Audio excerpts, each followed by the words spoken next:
C'est l'histoire d'une fusée, donc c'est usé. Alors elle a tout ce qu'il faut là où il faut. Un moteur, des compartiments passagers, des sièges en cuir, des robinets en or d'où coule du chocolat. Elle y savoir pourquoi. Elle a des cornes. Elle a des cornes. Bon, pourquoi pas. Après tout, il y a bien des femmes qui ont de la beubare. Donc je disais, c'est l'histoire d'une fusée avec des cornes. Alors un jour, elle commence à décoller. Normal pour une fusée. Mais allez savoir pourquoi. Ce jour-là, elle n'y arrive pas.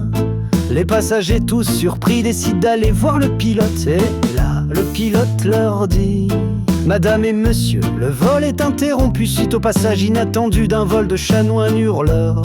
Une passagère de stature imposante, en costume de nubuck, demande sans sourciller s'il y en a pour longtemps. La femme, on lui annonce qu'un vol de chanoine hurleur survole la zone, et elle reste de marbre. C'est fou, non? C'est fou.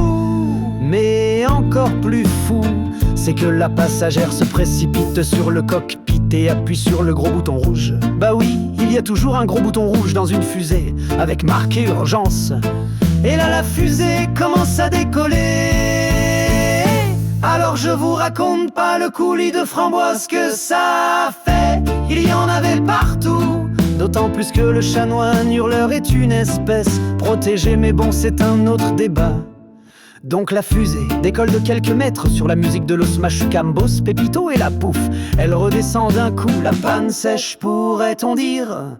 Et pourtant le pilote ne s'en inquiète pas, tout va bien dit-il. La passagère exaspérée crie au scandale: c'est pas possible de lambiner autant monter à dos d'escargot.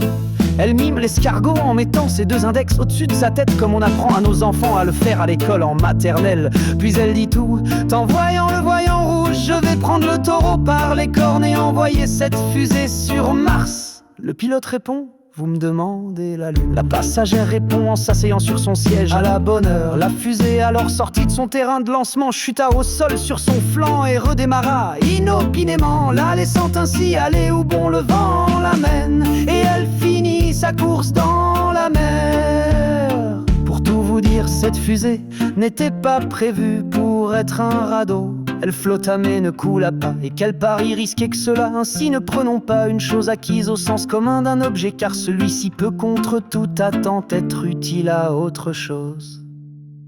Le pilote dit: je pense que nous sommes arrivés à destination. La passagère dit rassurée: quelle drôle de politique que votre compagnie.